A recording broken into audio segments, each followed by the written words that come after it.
Welcome back to the Pulse with me, Elton Brobe. Get interactive with us, follow us, and share your thoughts on our social media handles. Now, in the last few hours, Organised Labour has announced an end to a strike to demand suspension of all processes leading to the sale of 60% stake in some SSNIT hotels. Now, good news, but it is only a precursor to a much bigger action, which it warns will happen if SSNIT fails to address what it says are other matters relating to the management of their pension funds by SSNIT shortly. We'll delve into that, plus hear from the leaders of Organised Labour on this first, though, the impact the strike had in just a few hours of day one. My colleague Masola Baba, Kenneth Jesse, Nana Boachi, and Love FM, they were out and about in Accra and Kumasi. Here's what they found. Strike by the Judicial Service Association of Ghana has crippled a business here at this court complex, as a lot of people who came here today for court hearings today are going back home. Even the workers here are not staying back. They've all left earlier. We spoke to the president of the Judicial Service Association of Ghana, and he told us that until Organised Labour gives a directive, a clear directive on the status of the strike, they still maintain the position that they are on strike. And we can hear from some of the frustrated people we've been speaking to here. I've been here 2 hours ago. So we're supposed to have court this morning. So when we came, they told the court to not be sitting due to the strike. So we asked to go back in. Yeah. So they didn't tell us when to come back. So it's a further notice. Yes, please. Yes. Because due to the strike, the court has to schedule another date for us. And maybe it will affect another court. Maybe the date they will reschedule to will interfere with another court. So due to time factor, things will be messed up. Yeah. So I didn't hear anything from my lawyer. That's why I came this morning. I didn't see nothing. Court is go on. What did they tell you? I don't see anybody there. Because one that I hear from the taxi driver, they say the SSNIT property issue, so that they don't allow anybody today to work everywhere, everybody, and the lawyers too. But I didn't believe him. I've also been speaking to a legal practitioner, Samuel Andrews, who is unhappy about the situation here. He has been speaking to some of his clients, urging them to come back to the courts tomorrow. And if it continues, people would have lost a lot. There are people who are seeking injunctions, restraining others from doing something. On account of this, they cannot be heard in court. Certain processes in court will have to be enforced on account of the strike. In fact, to put it bluntly, during this time, we have practically a state of lawlessness, just because people would continue to do whatever ordinarily the law, and when I say the law, I mean the courts, would have restrained them. So that is it. I had a hearing today for a matter, but then, of course, on account of this, the information came in late. And so we now have to reschedule. My clients, for example, were asking me when the next court date would have been. Yes, it should have been tomorrow because the dates are for the coming week. But of course, on account of this, everything has been thrown out of gear. The Ghana Medical Association and the Ghana Registered Midwives and Nurses Association had all announced that in compliance with the directive from Organised Labour, they will shut down OPD services today. That is happening in some other hospitals like the Comfort Nochi Teaching Hospital. But here at the Kolebu Teaching Hospital, doctors and nurses are attending to some OPD patients. Sources tell me that because the Kolebu Teaching Hospital is a referral center, it is difficult to turn away people, especially who have come from very far places to this facility. I've been speaking to the president and the chairman of the Health Services Workers Union here at the Kolebu Teaching Hospital, Caesar Bauer.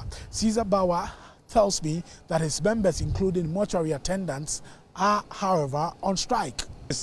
Some like us at now, we are not working.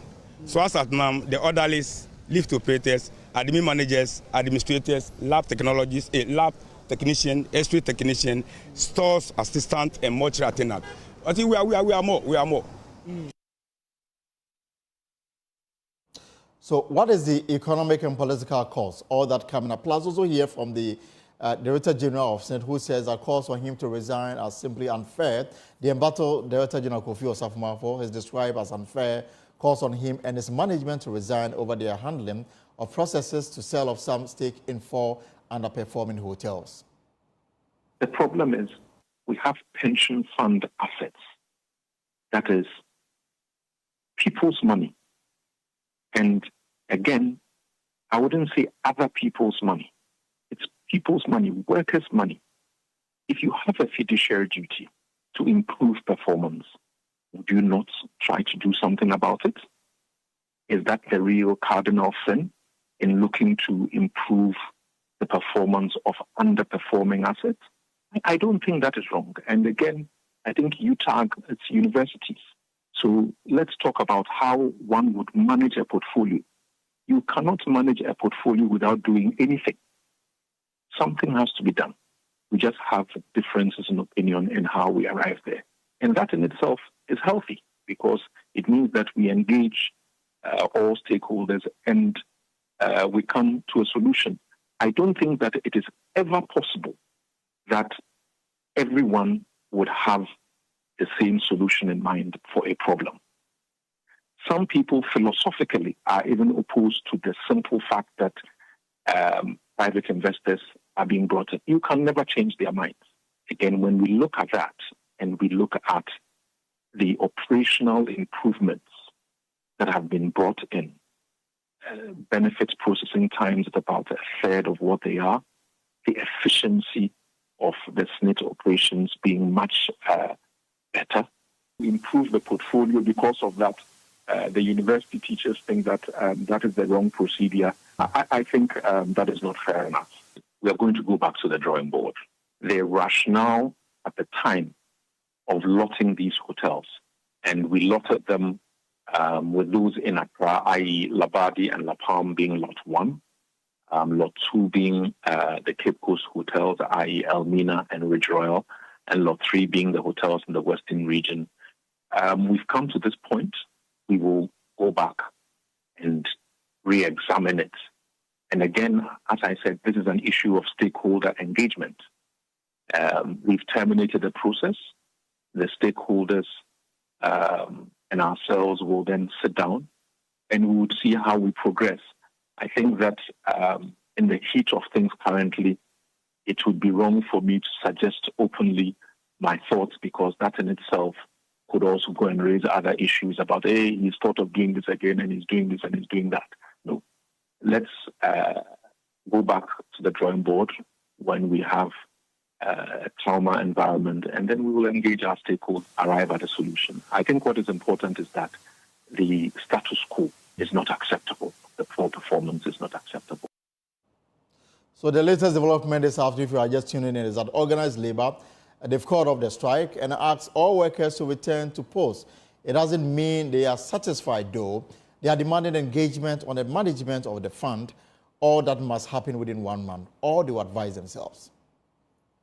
On Friday, the 12th of July, 2024, Organised Labour called on all workers to join an indefinite strike, starting from today, Monday, 15 July 2024, to back our demand for the termination of the process towards the sale of 60% of SSNIT's shares in the 4 hotels. In a letter dated 12th of July 2024, with reference number BECE/12/07/2024, SSNIT informed Organized Labor that it has terminated the sale of 60% of its stake in the hotels. At an emergency meeting held today, Monday, 15th July 2024, Organized Labor has decided to call off the strike. All workers are requested to resume work on Tuesday, 16th July 2024. We are giving SSNIT 1 month to engage Organized Labor to address all outstanding issues related to the management of our pensions. So the issue that if nothing happens, they'll be back to this situation around the middle of August yet again. So what are these concerns or matters Organized Labor is expecting SSNIT to address? Joining me via Zoom is Director of Research for Organized Labor, Dr. Kwabena Otu, for more on this. Dr. Otu, good afternoon. Welcome to the Pulse. If you can kindly unmute for me, Doctor. Good afternoon. Thank you for having me. Perfect. So can you walk us through what you are asking SSNIT to do within 1 month, failure upon which you will possibly escalate what you wanted to do today? Okay, thank you. I think there are many issues with SSNIT. And if you remember, recently the ILO evaluation report listed a number of those issues. Right. What is most important is that, under the new Pension Act, SSNIT is supposed to do valuations of its scheme every 3 years. So as you know it today, since 2011, SSNIT has been doing this valuation report, but has kept it a secret. So the latest one that we have seen and we've all discussed was dated back to 2020. There has been one in 2011, there has been one in 2014, there has been one in 2017 and 2020. Interestingly, the ILO lists a number of things for SSNIT to address. And you can be sure the 2014 recommendations are repeated in 2020. Right. Meaning that SSNIT actually isn't doing much about some of these issues. Now, to be specific, our pensions are very low in this country. They are highly low. SSNIT investments are not doing well. You know that returns on SSNIT assets are far below the risk-free rate of treasury bills. We have raised these issues many times. And in fact, since 2022, we have called for a national dialogue on pensions. Nobody has listened to us. So we think that this is the time for us to sit SSNIT down and its board and managers to be able to address all the issues related to pension. Mind you, we have in this country pensioners going home with less than 500 Ghana cedis a month. Is that the doing of SSNIT? Isn't the fact that perhaps your contribution was low? Based on the calculation, that's how much you are getting. So isn't the problem from where you are working and how much money they are paying to represent your contribution? So it's part of it, but you should remember that SSNIT pension is a solidarity pension. It's based on insurance solidarity principle. So where if you invest well and you have enough resources, you are able to solidarize, to compensate for those that earn very low incomes. But we have come to know that SSNIT investments are not doing well. So it is not just the hotels. There are many SSNIT buildings in Accra, World Trade Center, the trash towers. Right. They are all empty, built with millions of dollars of workers' funds. Why are they empty? What was the management process that led to the situation in which those assets find themselves? And I mean, since 2019, SSNIT presented to NPRA an investment guideline showing exactly what it will do with SSNIT, with pension workers. So for example, it projected that it will invest 60% of pension funds in fixed income securities, and it ended up doing only 22%. It projected that it would do some 25% in equities, but ended up doing about 50% in equities, about 25% in unlisted equities. All of these things do not really earn much for SSNIT. In fact, if you take the risk-free rate of treasury bills, SSNIT projection in that guideline was that they will do 17% of their investment in treasury bills. They ended up doing only 3%. Why is it that they themselves cannot even keep to their guidelines when it comes to SSNIT investment? But there are many. Yes, Dr. Otu, I wanted to come in. So sorry for butting in, but I mean the concerns you raise about the poor investment decisions of SSNIT, which ultimately is responsible for the low pension they pay to beneficiaries when they go on retirement. Does not answer the reason why SSNIT wants to offload 60% of its stake in these hotels. The claim is that the hotels are not doing well. If they continue to invest, to put money into an entity that is not bringing the needed returns, then it will affect the bottom line in terms of how much they will pay to beneficiaries under the scheme. So doesn't that answer the very question why SSNIT wants to undertake this exercise to allow some financial injection into the hotels through the participation of the private sector?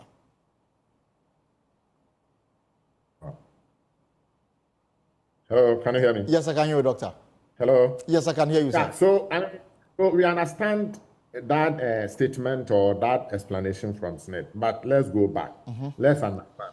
Why is it that Labadi Beach Hotel, La Palm Royal Beach Hotel, isn't doing well? Mensvik is doing well. Errata Hotel is doing well. All these medium-sized small hotels run by individuals, they are doing well. We ought to understand. Because we have a culture in this country where we deliberately run down state assets in preparation for privatization. And especially when it's being privatized to individuals connected to government, it becomes too difficult to accept. Right. So let's go back. Let's understand, why is it that a prime hotel like La Beach, La Palm Royal, I mean, people selling cocoa in this country are making profit. They are going bad. How on earth? And in fact, if SSNIT management, the board, tells us that they cannot... Hello, Doctor? Right, so, I mean, yes, please go on. Yes, sir. Can you hear me? Yes, I can hear you now. Please go on. You were making a point. So the point I'm making is that if all these top-tier, small, medium-sized hotels in Accra, Kumasi, and everywhere are making profit, and if SSNIT board and its management tells them that they cannot turn around a prestigious hotel like Labadi Beach and La Palm Royal, then they probably should give way to others who can do it and not take the easy route of saying that let's privatize it.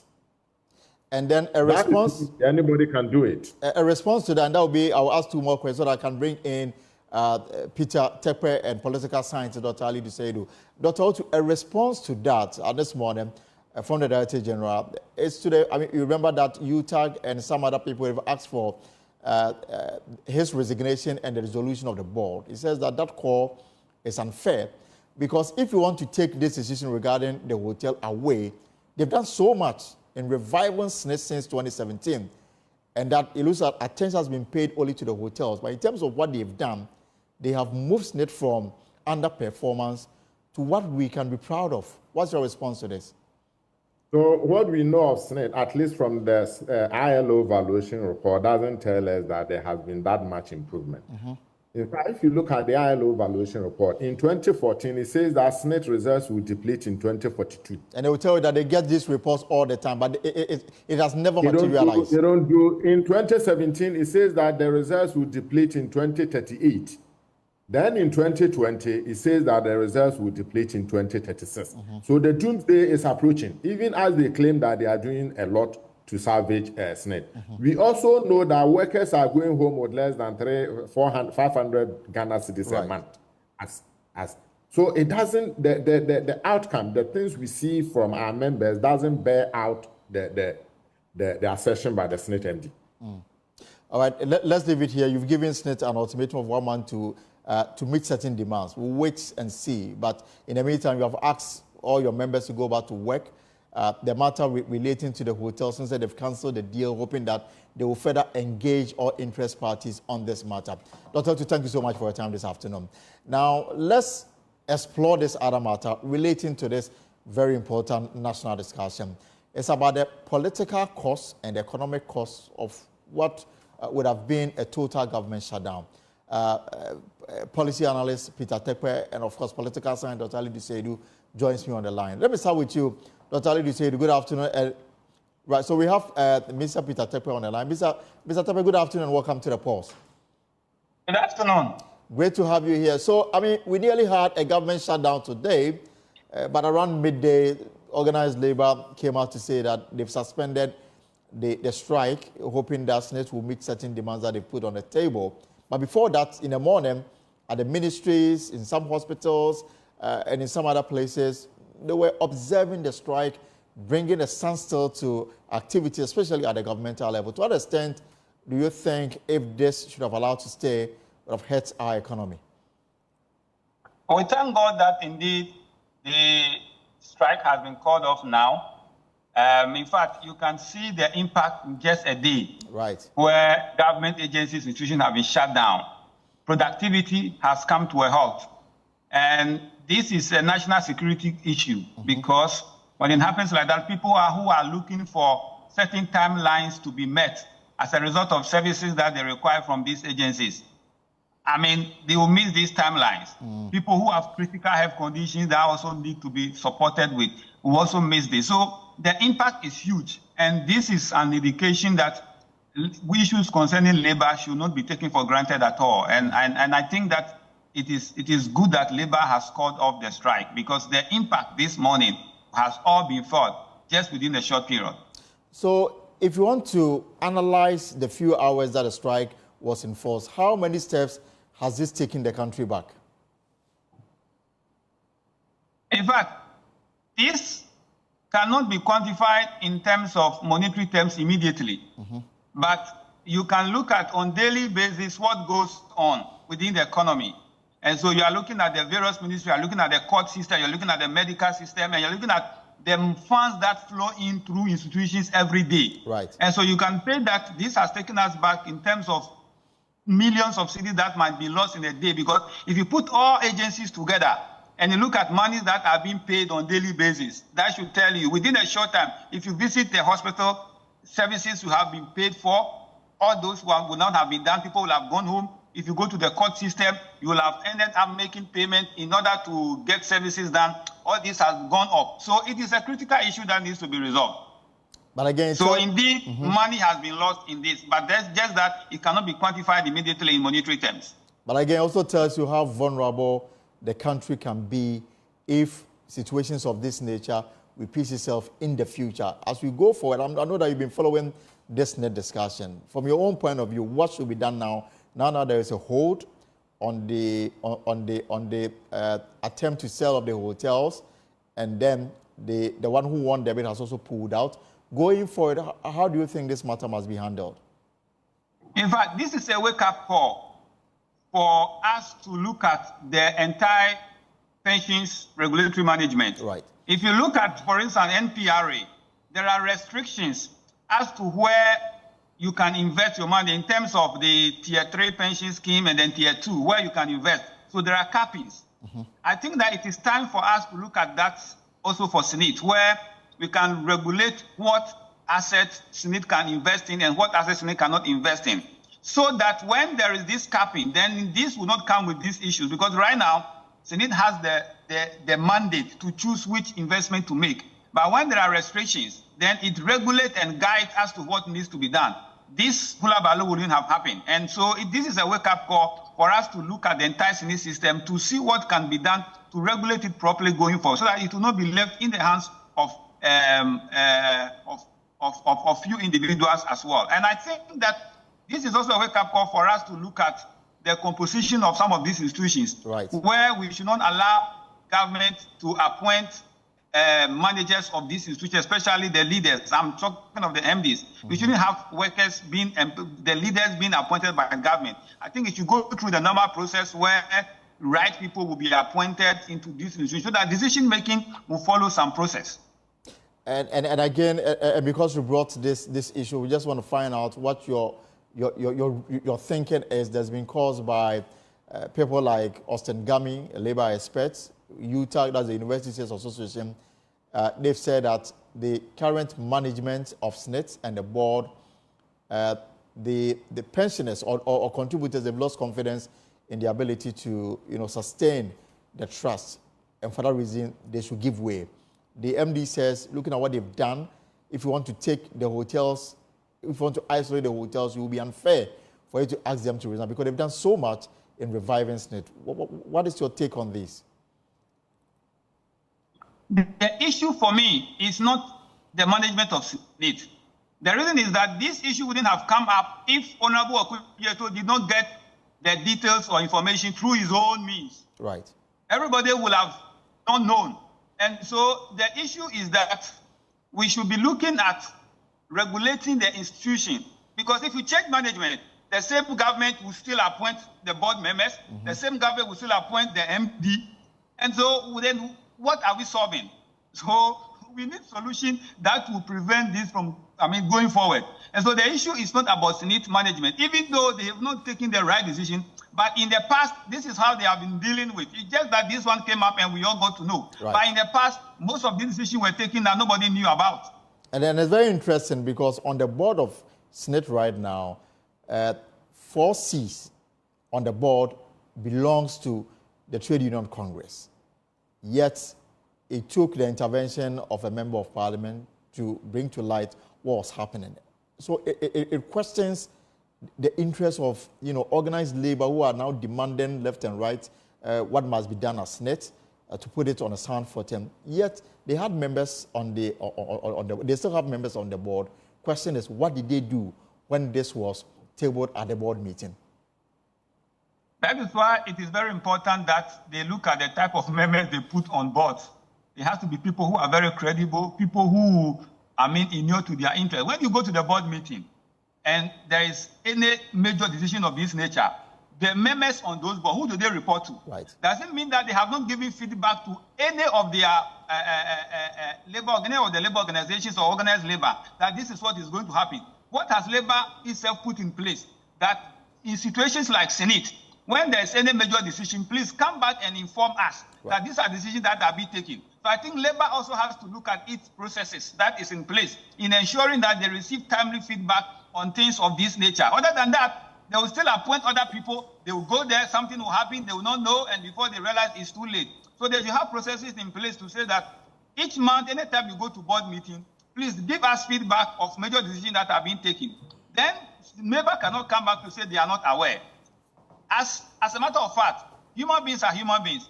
If they check and they put other people there, and they don't have these measures in place, similar thing may happen, and now they may say that they may not even inform anyone. They will tighten their security. Nobody will have this document released out, and then nobody will know, and it will be sold out as well. And so it is up to labor organization to see the processes they put in place to ensure that they get timely feedback on decisions of such nature. Very, very critical. All right, thank you so much for your time this afternoon. Policy analyst Peter Tekpe sharing his thoughts on the economic implications of what we witnessed this morning when almost the entire government was shut down because workers embarked on a strike. At midday, TUC announced at a news conference they've called off the strike and now demanding that all workers return to work tomorrow. We're hoping that tomorrow business will flow seamlessly across all government institutions and, of course, even in the private sector. But they've given SSNIT 1 month to meet certain demands. If SSNIT is unable to do so, the warning here is that they may embark on a similar action. Now, we also brought to you the take of the Director General of SSNIT, Kofi Osafo-Maafo, who says that calls on him to resign and the dissolution of the board is simply unfair. Now, we will take a short break and return. We're hoping to get a political scientist who explain the political cause of this impasse, but we don't have him yet, so we don't have Dr. Ali today. But let me bring in head of our political desk, Evans Mensah, who is also been monitoring this particular development. So Evans, welcome to the pause. So we just spoke to Peter Tekpe, policy analyst, who walked us through the economic implications of what happened this month. Even though by midday we managed to deal with the matter. Evans will join me in studio shortly after this break. But just some news just in is that passengers traveling from Kwawu at Dawosu to Kwawu from plains are trapped on the Volta River due to faulty ferry. Hundreds of commuters are stranded. And this is a picture of the ferry we are talking about. The news, the breaking news is that this hour is that passengers traveling from Kwawu at Doso to Kwawu from plains are trapped on the Volta River due to faulty ferry. Hundreds of commuters are stranded. So Volta River Authority and those who are managing the ferries and, of course, traveling on the Volta Lake, this is what we are learning this afternoon. And of course, we'll bring you more as the show progresses. But for now, we'll take a short break. When we return, we'll look at the political cost to what is happening between SSNIT and organized labor.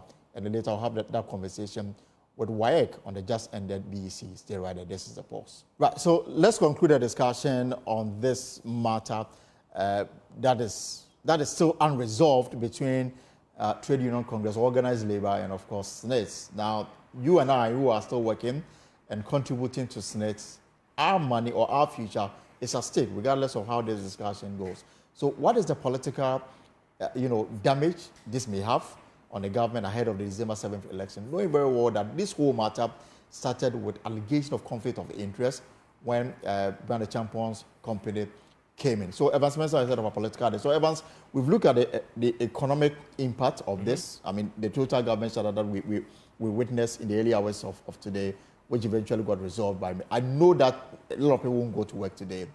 But politically, at the center of this whole controversy is the fact that the person who won the bid is a certain cabinet minister, politically exposed. So the issue of conflict of interest was a matter that was first raised, and then the other matter started, rolling in. To what extent can this hurt the MPP going to December 7th elections? Significantly. I mean, if you look at the way this has traveled and the timelines, it first was raised and made an issue by Okuduto Ablakwa, who, as you know, is a politician. Right. And it became an issue between himself and another politician, in this case, Brand Champon. So it was first a political issue before the organized labor joined it, right? Although, of course, as we know, the organized labor had 4 members on the SSNIT board. We didn't hear, at least publicly, a protest from them until Okuduto Ablakwa made it an issue. So instantly, from the very onset, this was set to become a political battle.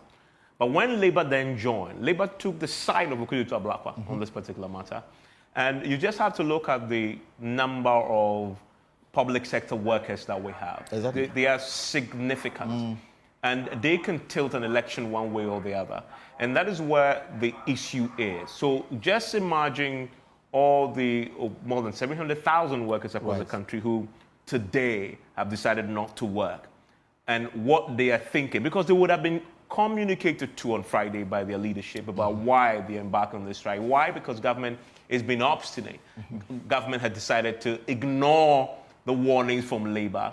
And Labour told them that if you go ahead with this, you're going to call a strike.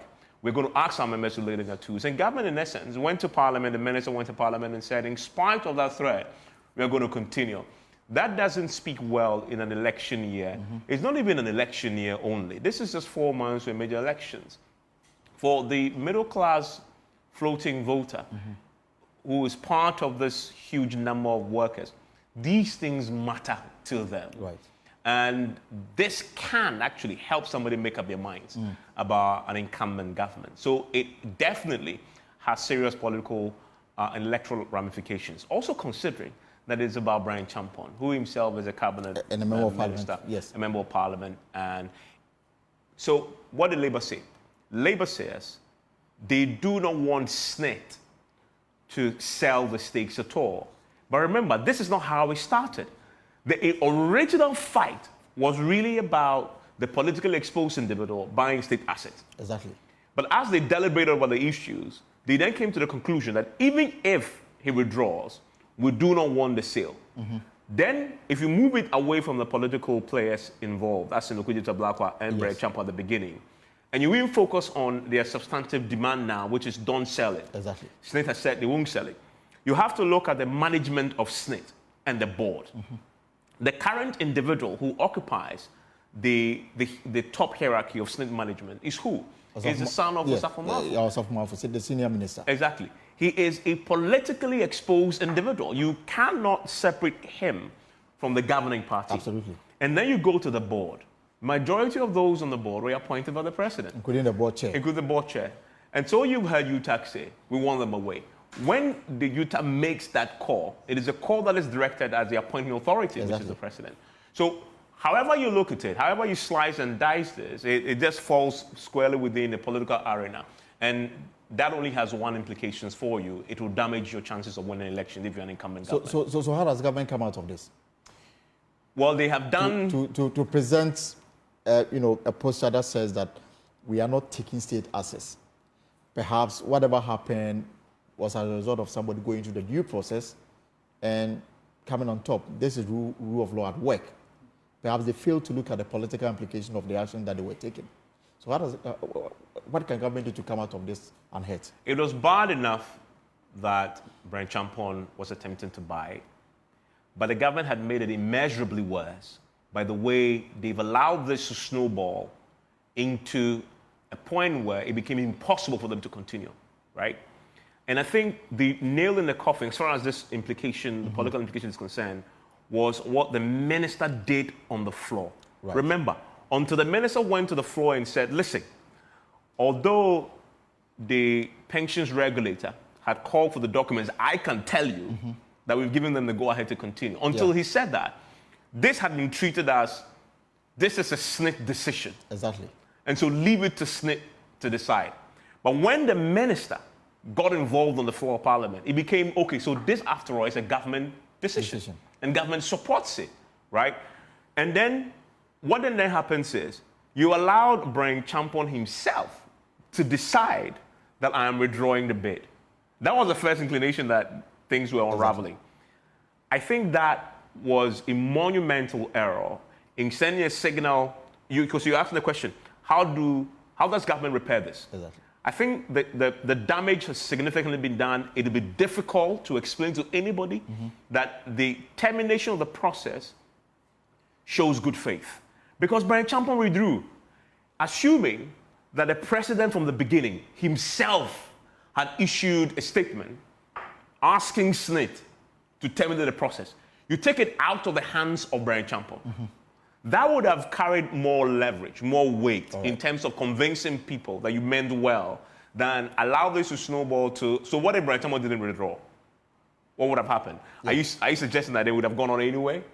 So I think that's where they lost the opportunity. That's where they lost a significant opportunity to show to us that, yes, we are listening, government, which is a point in which, right?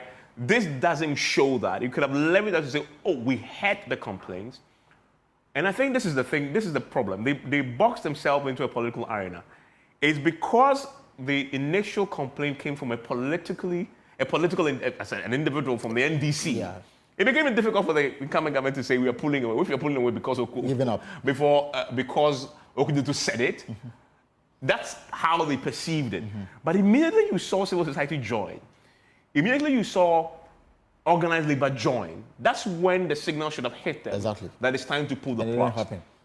And either the president should have said it, the minister should have said it. Remember, the president asked the minister to meet them. Yeah.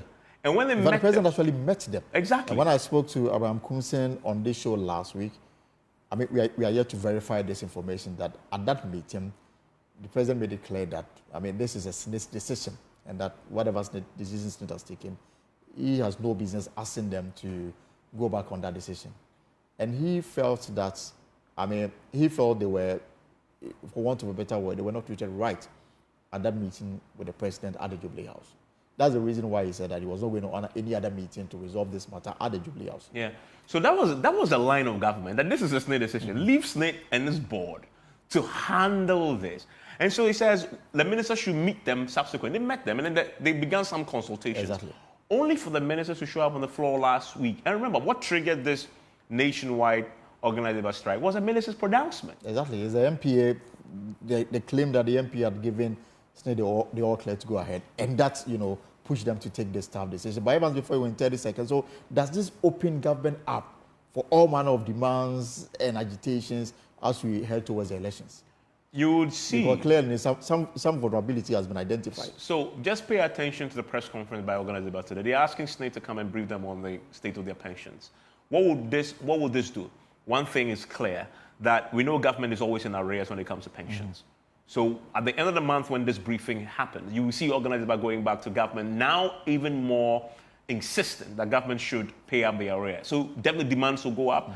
The negotiations about base pay for next year, the minimum wage the other worker groups that are already agitating over conditions of service, all will intensify on the back of this, because members will say, government isn't listening to you. They merely sold these state assets to a politically exposed individual for $61 million.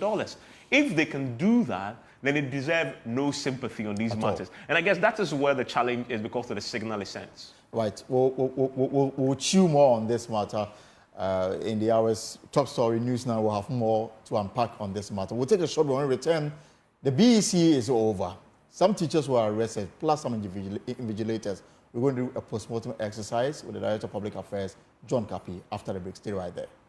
Back. This is a pulse here on Joy News. Now, get interactive with us on all our social media platforms, Facebook, YouTube, X, also formerly Twitter, and of course, myjoyonline.com. This is a pulse. Now, last week, the 2024 batch of junior high school candidates completed their basic education certificate examination held across the country in over 22,000 centers. The candidates reported mixed difficulty, but the biggest issue out of it was WIEC clamped down on examination malpractices. As of now, 16 teachers and invigilators had been arrested for exam-related infractions as of Friday when the examination closed. So in the studio with me today for a review of the processes is Mr. John Kapi, Director of Public Affairs at WIEC. Mr. Kapi, you're welcome. Thank you. So you were a very known voice on radio, television, everywhere across the country last week. And you are still doing it, perhaps. I mean, you spoke more than anybody because it was that period again in our life. So, I mean, everything has come to an end. Your initial assessments of how it went down, over 560,000 candidates in 22,000 centers. How did it go for WIEC? So, thanks for having me. First of all, let me congratulate all our, young graduates. Okay.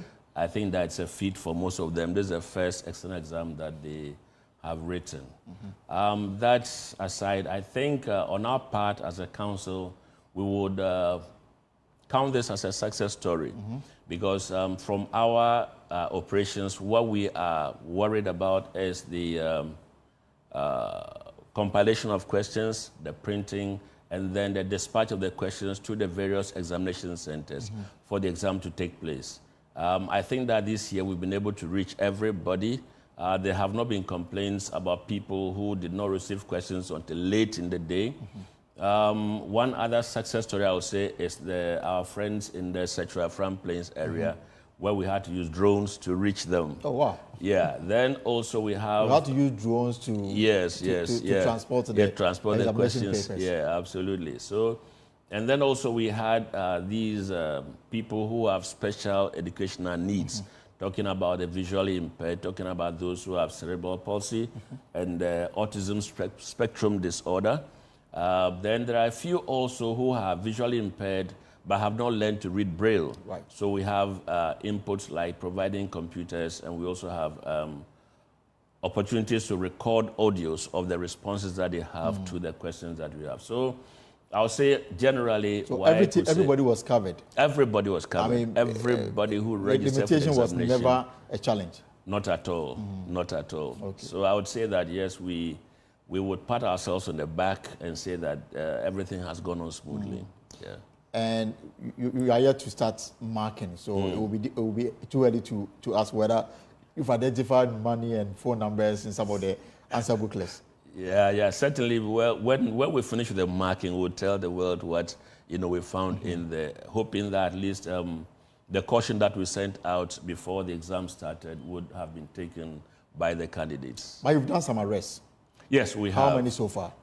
So far, we have arrested 19 invigilators, and then 19 invigilators, yes, 2 assistant supervisors. We also arrested 11 teachers who had no involvement with the examination, and then some 4 passers-by who kind of chose to put themselves into trouble.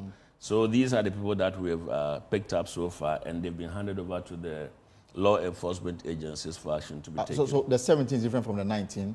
No. All put together will be 19? All put together. That is those who were involved in the examination. Okay. That will be 19. And then the 11 teachers who were found in one form or another also breaching the rules governing the examination. Right. For these 11 that I'm talking about, so the 11 is the teachers. Yeah, the teachers. What exactly did they do? They were found in obscure places, trying to answer the questions and then send the answers to the students. Yeah, we found some of them around Santor near Ashaman, between Ashaman and Ashalibo Trader area. We also found some of them at Mataeko near Afienya. Then we had some also around Apam. So in the central region. In the central region, yeah. So there, for those in Santor and then Apam, they were in their school bus, you know, solving the questions when our monitoring team swooped in on them. Then for another 4, they were in a church building, you know. No fear for God. No fear for God. So they were in a church building doing this, and somebody gave a tip-off to our personnel, and so in the morning, just after the paper began, they moved in there with the police, and there they were.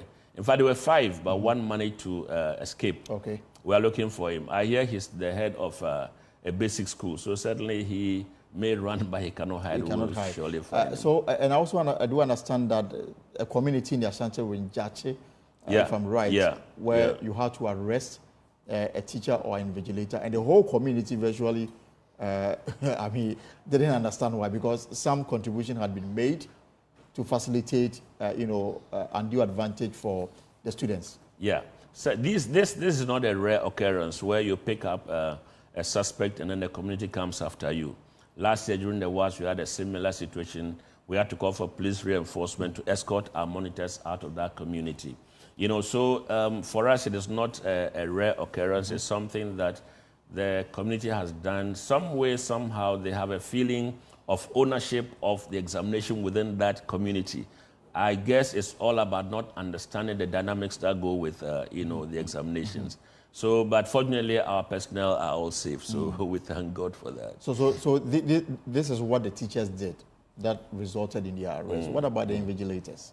The invigilators, mostly, I think about, the 17 I mentioned earlier. In fact, all 19, except one assistant supervisor who was found with a question paper he had managed to fold nicely and stuck into his pocket, assistant supervisor. But the rest of them had mobile phones on them, where they had taken snapshots of question papers and had sent on some WhatsApp platforms.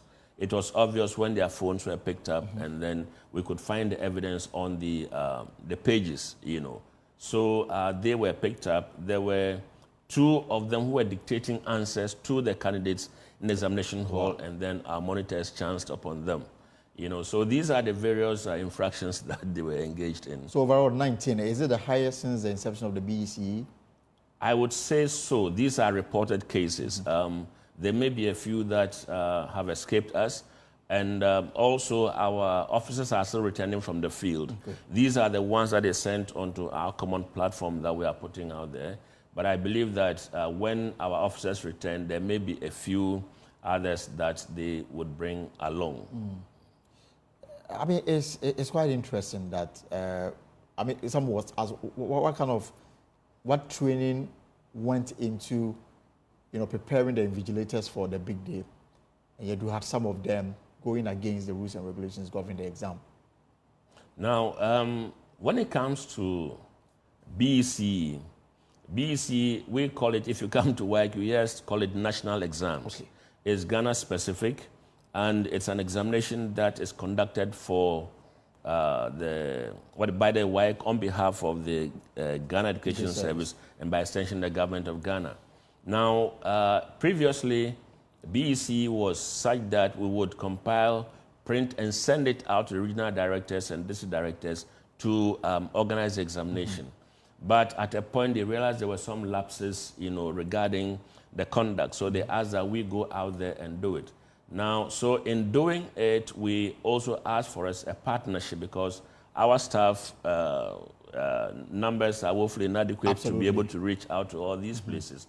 So as part of the bargain, they were to provide for us supervisors and invigilators.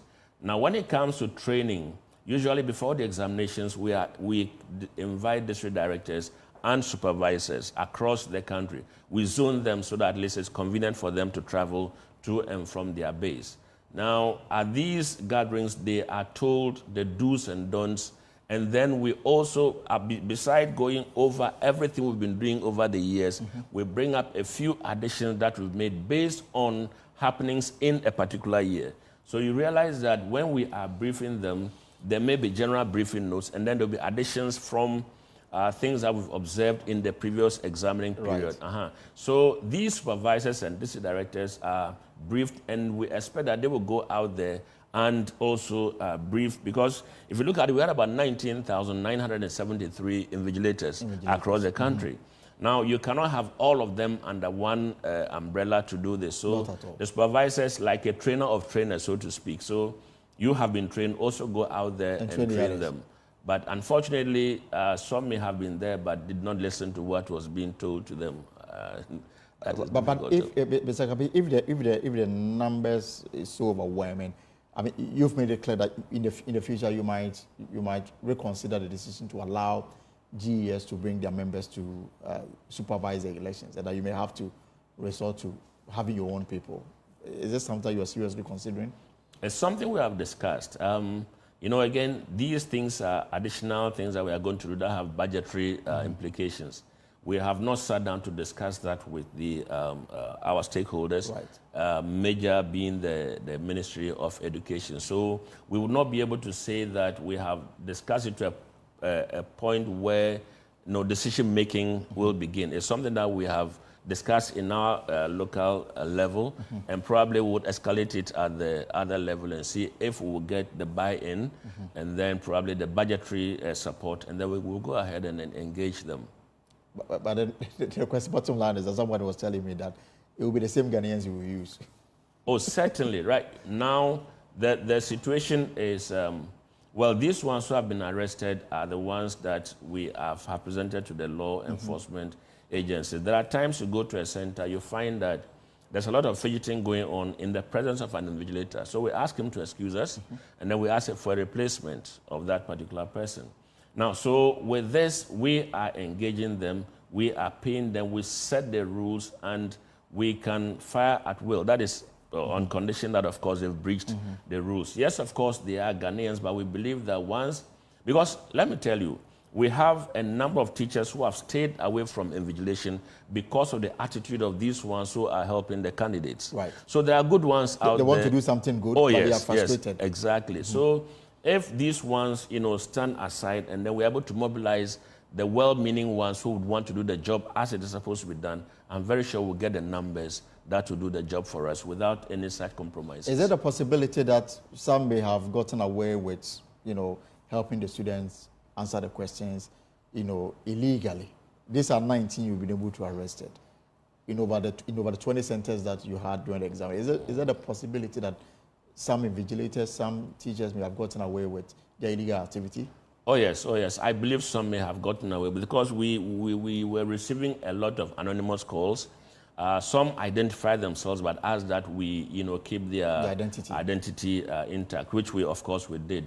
But then you call the monitors, and where they are, to travel from where they are to this particular point where these complaints are coming from was going to be difficult considering the amount of time that they have, to sit the exam. So we believe strongly that some may have, gotten away with this, and we have processes in our system where we can detect, unfortunately, and I say it with a lot of sadness because these are very vulnerable children. Exactly. So if I'm a teacher and I come and I'm dictating answers to them, everybody wants to get what I have said. Exactly. So in the course of marking, you come across scripts where in a class of about 40, virtually everybody's writing the same thing.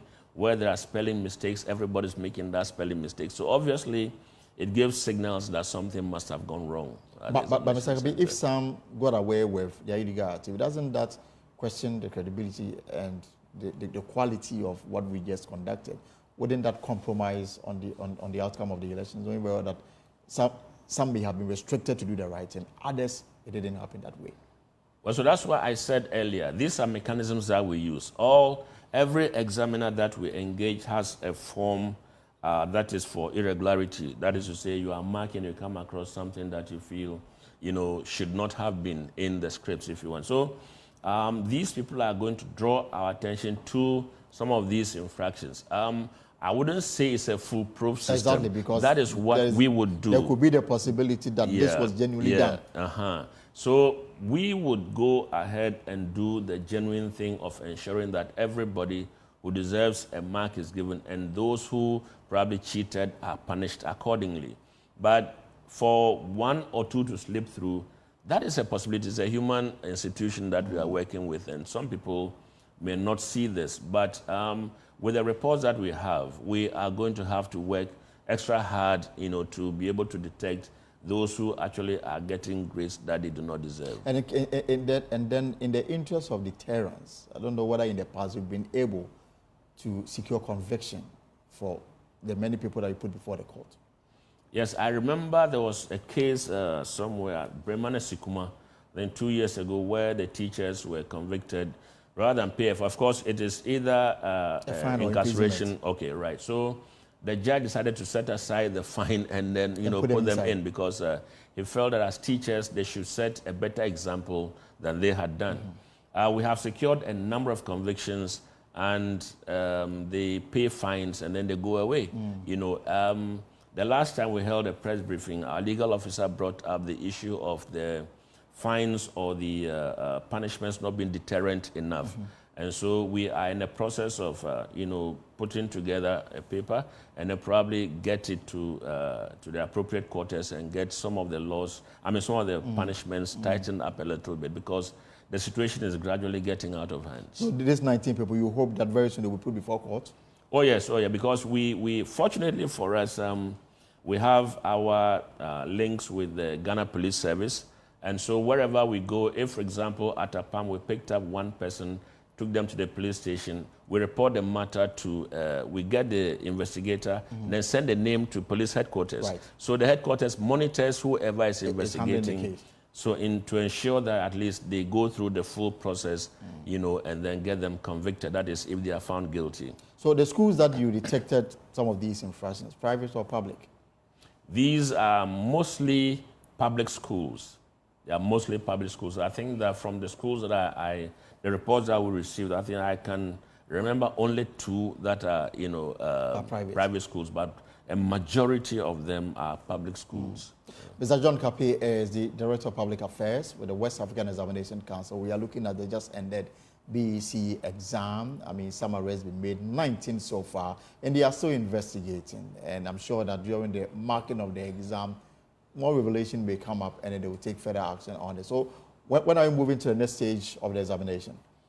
Well, the exam is over. The next stage will be what? To mark the papers? Yeah, to mark the papers. But when the exam is over, there are a lot of things that have to be done before the marking actually starts. Okay, like what? First of all, we need to get all the questions from the various examination depots to a collection center, that is the regional capitals.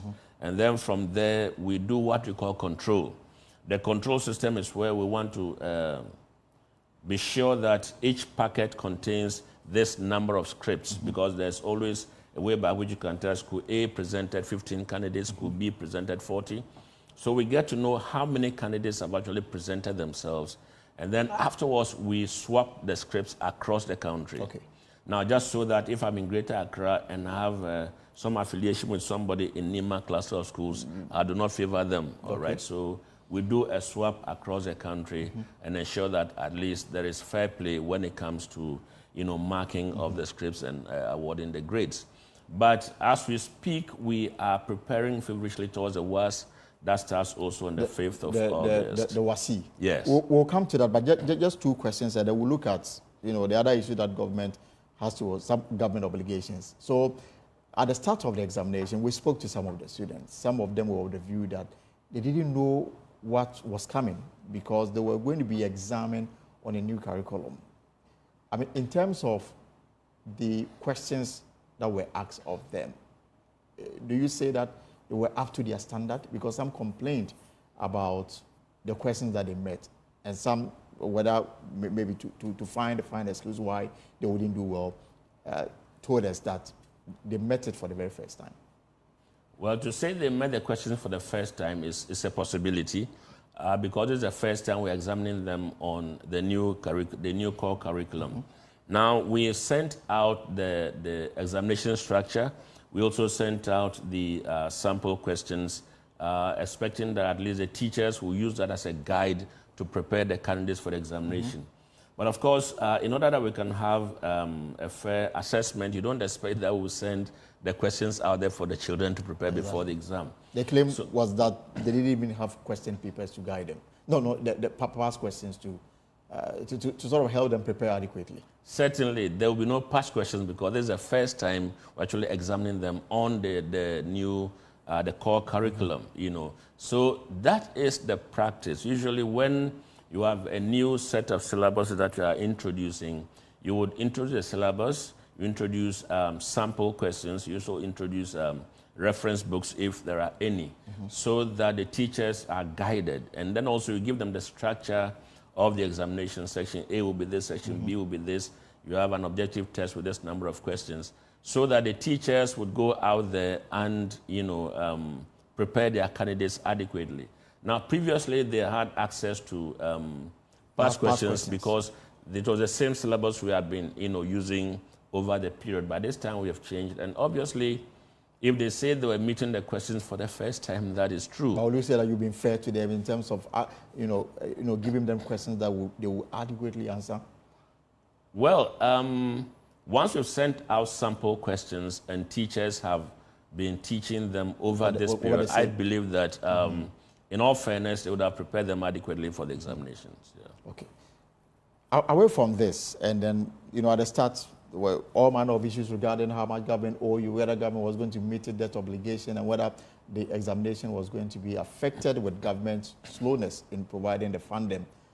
At the start of it, government made some, concession, and then some 55 million Ghana cedis was paid, leaving over 45 million Ghana cedis outstanding. I don't know whether the money is still outstanding.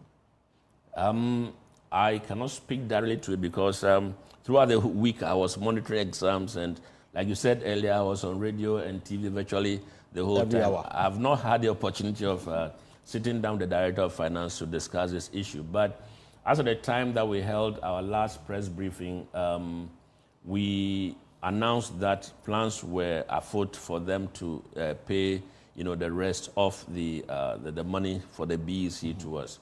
I just hope that by now that would have been done. But as I speak, I don't have any idea whether the payments have been made or not. The outstanding money, what exactly would it help WAEC do?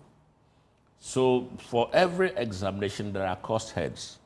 Now we talk about examination stationery, we talk about printing, we talk about personnel who go out there to the field, we talk about fuel for district directors to transport question papers from the examination depot to the centers. We talk about payment of our examiners. And so it's a number of, expenses that right now. So for now, printing is over. That means that all examination stationery that we needed was available for us to be able to conduct the exam. Now the next stage is for us to do the marking.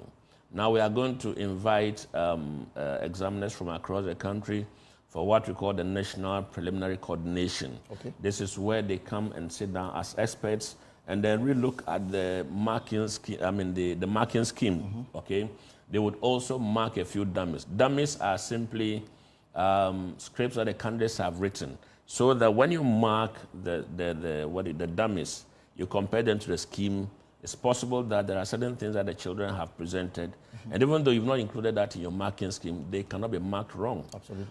If there are also certain misconceptions that they have and they are misrepresenting some facts, you detect them, they tell the teachers that if you come across this, it is wrong. So that is for the National Preliminary Coordination. Then we have the zonal coordination as well. They'll coordinate the team leaders.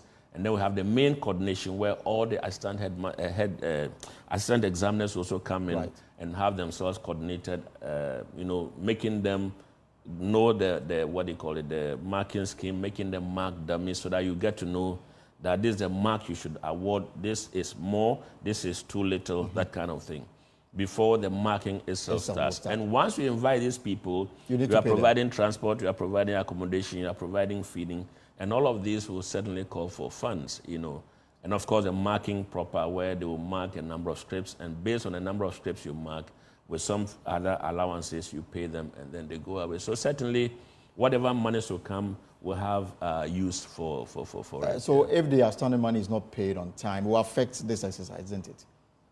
Well, I'm just being positive that we'll get the money. Yeah, once the money comes, we'll go ahead and do the marking. If the money doesn't come, that will be difficult. But the assurances that we got all point to the fact that there will be no further delays with the release of funds. Yeah. And when are you hoping to start this next phase?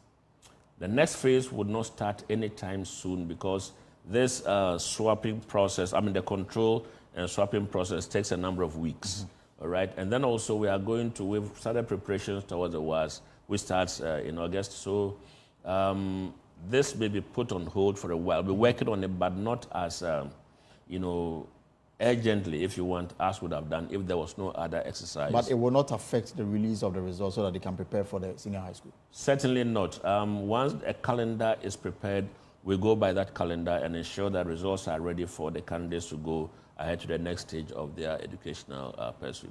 So during the marking, if you come across the matter that we discussed early on about some inducements that they may include in their answer booklet, telephone numbers and other things that you may find unacceptable, what will happen to such students and his or her results? Usually when we have those phone numbers or money, per the WAEC rule, that is soliciting external assistance, and that is wrong. Mm-hmm. So candidates will have that particular subject result cancelled automatically. Mm-hmm. All right. And then, of course, we'll not go after you, but if you happen to come and seek redress, we'll present to you the actual picture. This is what you did, and that's the reason your results have been cancelled. But again, if the number belongs to a parent of the student, attempting to bribe itself is a criminal offense. Would you make attempts to, arrest this parent? Well, what I think the problem is right now is a point that it will be difficult for me to prove that it was the parent who asked the child to do whatever the child did. Sure. So it will be your word against the parent's word. There have been situations where parents have been really surprised at the attitude of their children, whether they are being realistic or, they are being fair, honest or not, I wouldn't be able to tell. So if we are talking about cancelling the subject results, we know this is the candidate who did it. Right. But going forward, it will be difficult for us to hold any parent responsible for the crime, as it were, of the child. All right. Final question on the BECE, so we can spend some brief time on the WASI. So if you take away the infractions, where 19 people will face the law for their own, inaction, you will say that everything went according to plan and that the examination is not compromised and that the outcome will be accepted and will not be because a certain government is in power. Because that is also come up. Examination results has become political too, depending on where you stand. And sometimes the question is asked whether WAEC work in favor of a particular government or against a particular government. We have standards that we follow. For example, with the marking, we've talked about marking schemes already. Once the marking is over, there is a grading system that we use, a standard grading system. And so all of these marks are collected, and then the grading begins. It's done by our ICTD, our ICT experts. So there is no way anybody can say that we want to favor a particular government in order that we bring out results to show that something good has been done. As assessment experts, we wouldn't have done anybody any good. All right. So over the years, we've done this thing. Yeah, you always receive that kind of, bashing from people. Oh, you gave the grace because it's this government that's in power. You want to make this government look better than the other. These are things that you hear. But as experts, for as long as we know that these are the procedures we followed. And the other thing also is it is not one person who is starting one process up to the end. There are, different... So when I'm done, I push to the next person pushes to the next. You can't tell that everybody along the chain belongs to one political party or that the entire, establishment of WAEC belongs to a political party. So for me, there's no basis whatsoever in anybody making that kind of assertion. So when you pass, you've passed. And not because... Absolutely. And, when the results are released, you have a 3-month grace period to come and challenge your grades. If you are not satisfied. You are not satisfied with your grades. Last year, for example, we had a number of schools. In fact, one delegation was made up of the board chairman, PTA chairman, the head, and so on. They came there, we brought up the scripts of their candidates. They themselves were shocked at what they saw their children produce on the paper. And everybody was convinced that, well, that is what our children deserve, and that is what has been given to them. So once this window of opportunity is there for you to seek redress, there's no way anybody would say that we have decided to skew the thing to satisfy one particular person or another. On the WASI, is everything on course for a successful start? So we're supposed to have started printing, but then there are a few new machines we are installing. There are a few technical hitches, but once those things are set, we'll be ready to move. We have timelines. By a certain date, we should have been able to print up to a certain point before the examination commences. So I would say we are on course. But if there's been delays, wouldn't that affect your timelines? What happens in WAEC is that when duty calls, whether you are deep asleep or half asleep, you'll be called to. So we are able to mobilize ourselves to work in such a way that we're able to meet our timelines. And so definitely there will be no delays. Once the date has been set, we are going to work to meet that date. And this is a sub-regional examination, isn't it? This is sub-regional, but then for now it is Ghana specific. We are a little behind our counterparts in the member countries.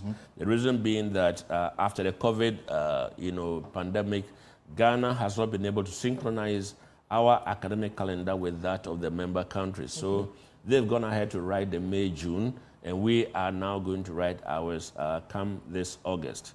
Now, but what goes into it, and that's what maintains the international coloring of the examination, is that we have international moderators. Right. It's not only Ghanaians who moderate the questions.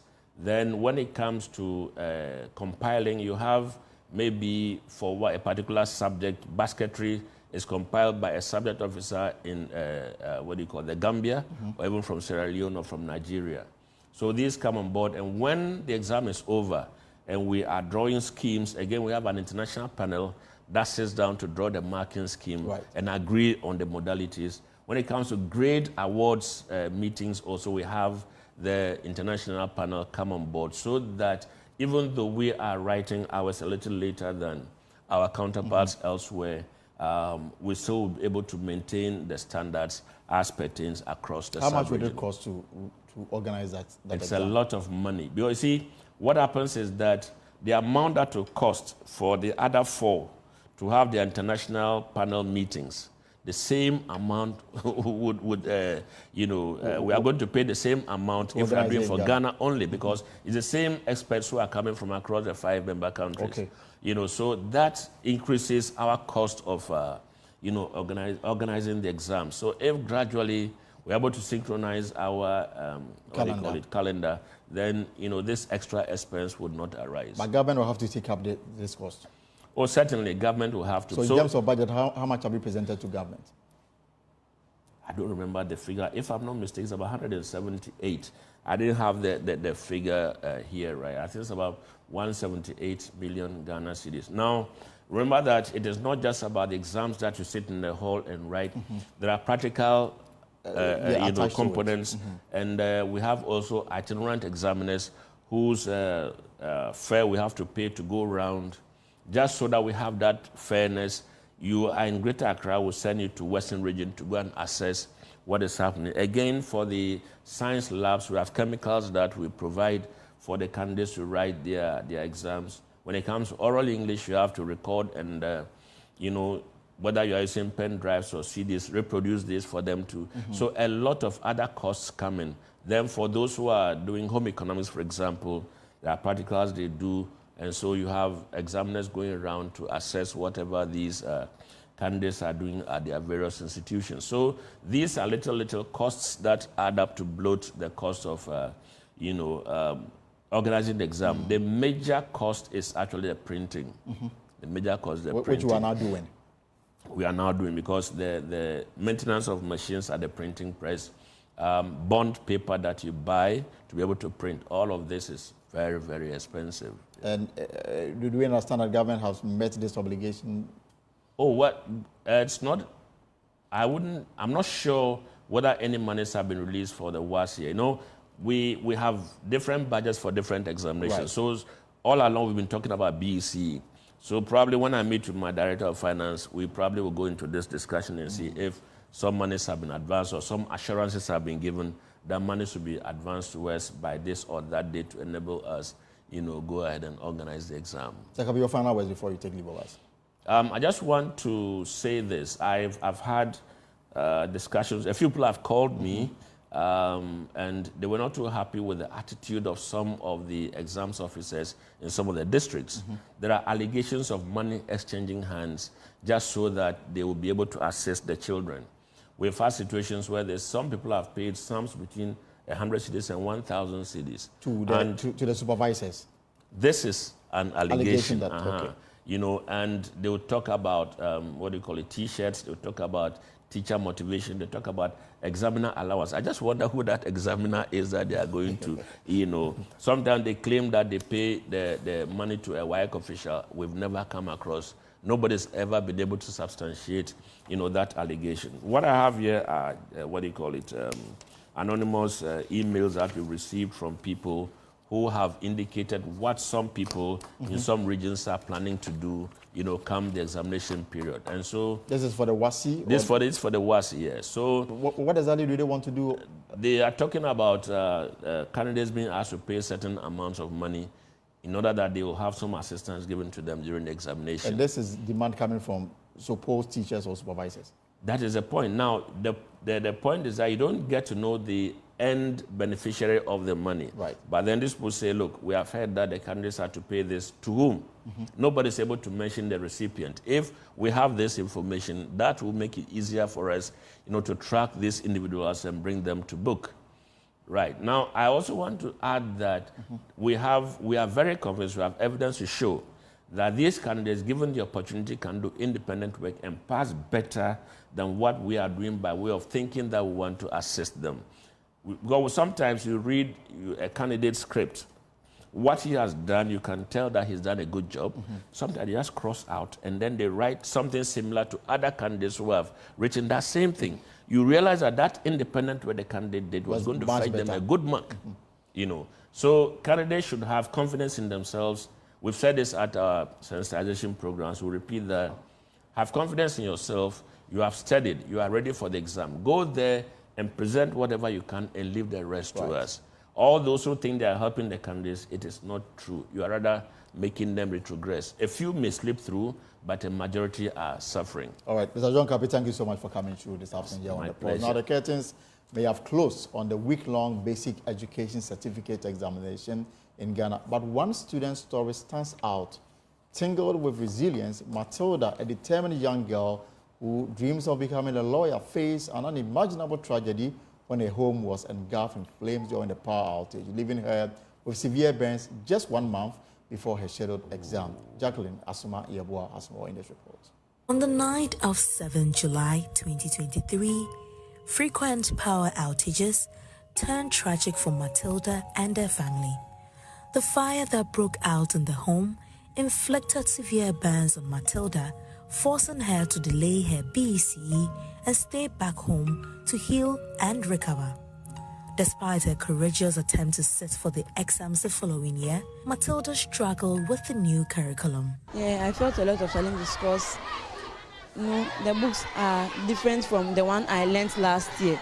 So I felt a lot of challenge, but I did my best to write what I can. Matilda's elder sister, who now shelters both Matilda and her mother, recounted the harrowing incident. It happened as a result of the light out and lighting. It was just going out and coming in, so that's what caused it. Oh, okay. Yeah. So what did you, when you came back, what did you hear? You said you don't stay with them, but then you came to find out what happened. Yeah, I was called. So when I came, the room was already burning, so they were in there. My two sisters. The two of them were in there unconscious. The room was burning. We couldn't off the fire. People were helping, but it was nothing, like we couldn't do anything. We were just helping. And that's all. We called the fire service and they were not in, so we had to use our method, using sand, water and things, that's all. And during that time too, where was Matilda? She was in the fire with our little sister. Where is your little sister now? We lost her. Oh, sorry about your loss. Survive it, yeah. That's sad. And after that, has there been, what medical procedures has Matilda been through? She has been in Ridge Hospital for 3 months after that very night, 7th July of last year. So she was hospitalized. The scars, both physical and emotional, have left a profound impact on Matilda's young life. What are some of the challenges you faced so far in the last 1 year as a result of this? Skin, like wounds. I have wounds on my body, and psychologically it has affected me. I thank God for everything. In addition to academic challenges, Matilda faces a daunting financial hurdle. The cost of her surgery is beyond what her family can afford, and she is now appealing for help to cover these expenses. I also have health issues that I have to face. What are those health issues? If possible, if you could share with us, that's if we're okay. The wounds will need surgeries. But we are not stable financially to do it. That's so you have to do surgery. Yeah. Are you able to walk properly? That's why you are with us. Yes. So without these, you can't walk. Okay. So how is your parents? How are your parents coping now with the situation? Yeah, it's been hard, but we are grateful to God for being with us. Yeah. When is the surgery supposed to? No, they are demanding a huge amount of money before they will do it for us, but we are not able to afford it. That's why we are still waiting. Like how much? They said 20,000. That's beyond this. They said 20,000. We are still waiting. So if God willing, then we get the money, we'll do it. As she bravely faces each day, she holds on to her dreams, hoping for a chance to heal and continue her journey towards becoming a lawyer. For Joy News, I am Jacqueline Ansma Yeboah. Just believe in yourself. Believe in yourself. And always pray. Pray before you do anything. Yeah.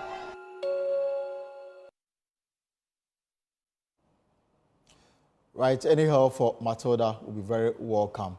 Well, that's our show for today. For more stories, log on to our website, myjoyonline.com. Stories on myjoyonline.com. You have all the matters regarding SSNIT. We've got some compelling stories also for you on myjoyonline.com.